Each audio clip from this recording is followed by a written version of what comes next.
Record levels hit by U.S. households in their net worth in 2021 shouldn't be a surprise, but we're going to review that and then talk about what steps you can take to increase your net worth. I've got that and more coming up.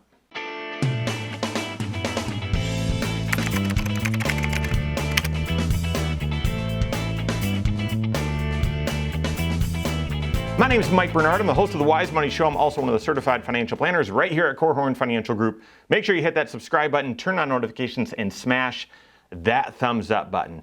All right, so are you building wealth, okay?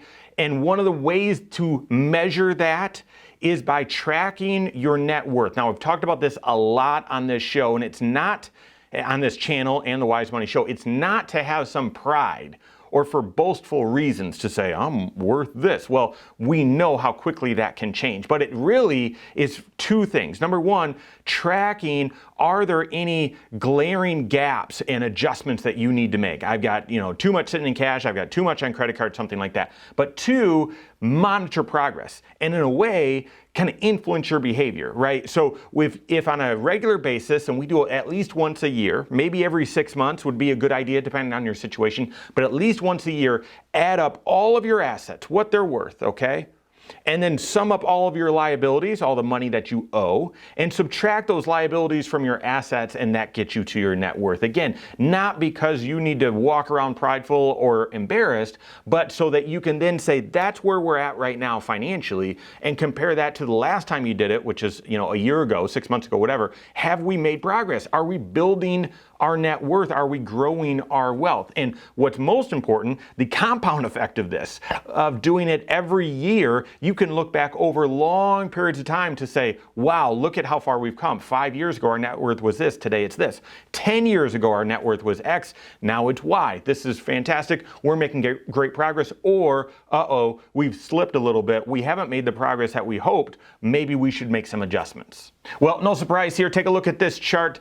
U.S. households, their net worth absolutely increased. I mean, they just crushed it. An increase of $18.2 trillion. That's a new record for a given year. That's on top of last year, which was a record of 14, which is on top of the prior year before that, a record of $12.1 trillion in increase. So 3 straight years of breaking a record for net worth increase. That's fantastic, okay? And it overall suggests that the average U.S. household is financially getting healthier. That's fantastic. But let's take a little bit deeper look here. When you're looking at assets, okay, your three biggest assets are going to be your retirement accounts, your house, and maybe your vehicles, okay?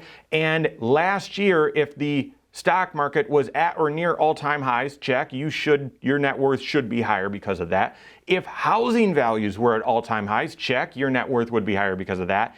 And the big shocker of them all coming into, from maybe 18 months ago is these are the highest values vehicles have ever been. And I'm not just talking about used vehicles or new vehicles. Used vehicles have maintained their value, in many cases gone up, right, over the past year. So we've got highest values of vehicles ever. So of course, guys, this should be no surprise. If those are the biggest inputs for the assets that the average person owns, that you own, yes, we should see a record level increase in your net worth. All right, so here's why I bring this up.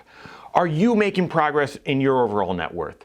Are you using your income? Okay, so let's talk present financial position. There's 6 areas to your financial life, to my financial life, to Warren Buffett's financial life. There's 6 different areas, but those areas overlap. They intersect. They are interrelated when it comes to making financial decisions. Within your present financial position, that's your first area, you've got your cash flow, or an income statement or budget, whatever you want to call it, and you've got your net worth, okay? So if you're trying to build your net worth, how much of your income are you using to buy or invest or to build assets and pay down debt? If you do one of those two things or both of those things, you should see your net worth grow, because your net worth is just a formula. Total assets minus total liabilities get you to your net worth. Even if your assets stay the same but you reduce your liabilities, bam, your net worth increases. If you increase your assets but your liabilities stay the same, you still increase your net worth. That works as well. So are you intentionally using your income to build your net worth, save up into assets, pay down liabilities? I would hope so. So a couple action items that I would take away. Number one, if you have not updated your net worth recently, I would encourage you to do so. And again, not for some boastful, prideful reason. And my goodness, when you do, don't tell anyone, because it's not for them, it's for you. We've talked about comparison on financial comparison on the Wise Money Show all the time. You should be comparing yourself to two people, yourself yesterday and your goals, who you want to be. That's it. There's no reason to compare to your family members, to your friends. Does not matter. Does not matter at all. But right now, typically this spring, that's when we update the net worth for all of the clients that we serve. And I'd encourage you to do that as well if you don't have a CFP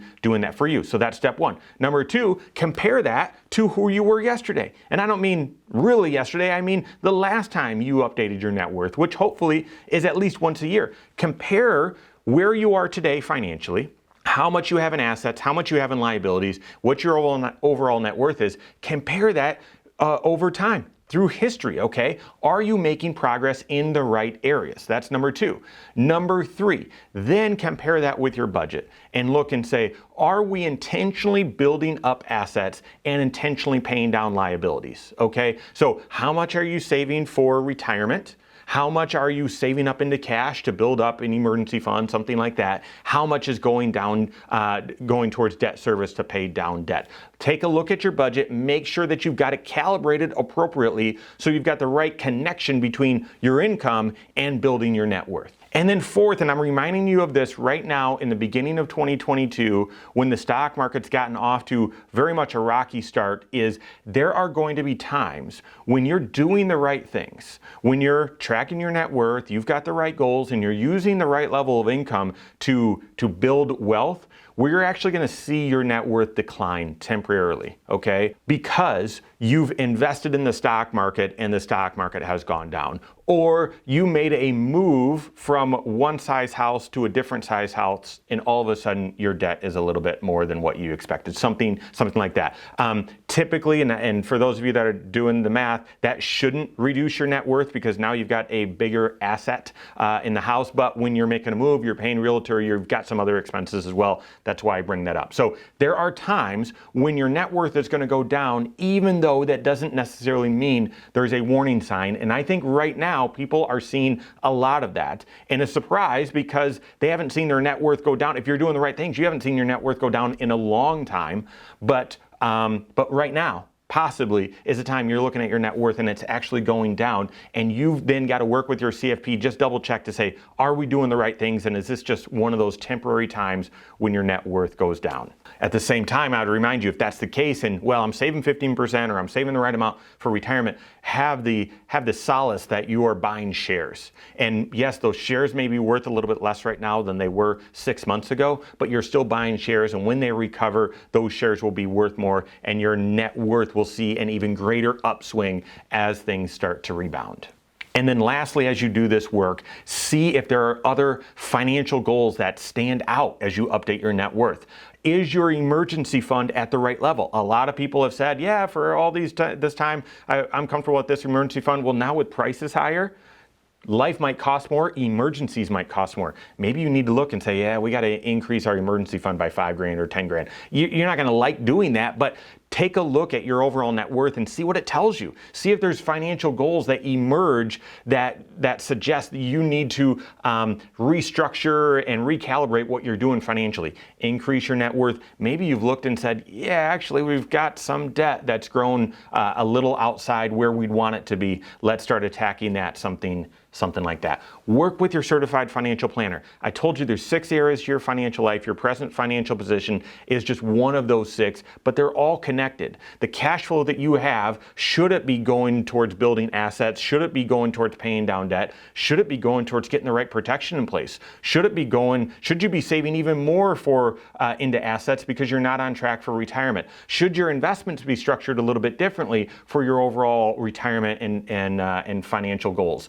Should you be contributing pre-tax or Roth, right? These are all financial choices that we each get to make, and you've got to make the decision that brings the most synergy to all 6 areas of your financial life. That's the job of your CFP. So work with your CFP on that. If you don't have a CFP on your team, you can contact one on my team. Find us online, Korhorn.com. That's Korhorn with a K. WiseMoneyShow.com. You can find us there as well, or give us a call, 574-247-5898. All right, there you have it. Go out and take your next wise step in your financial life.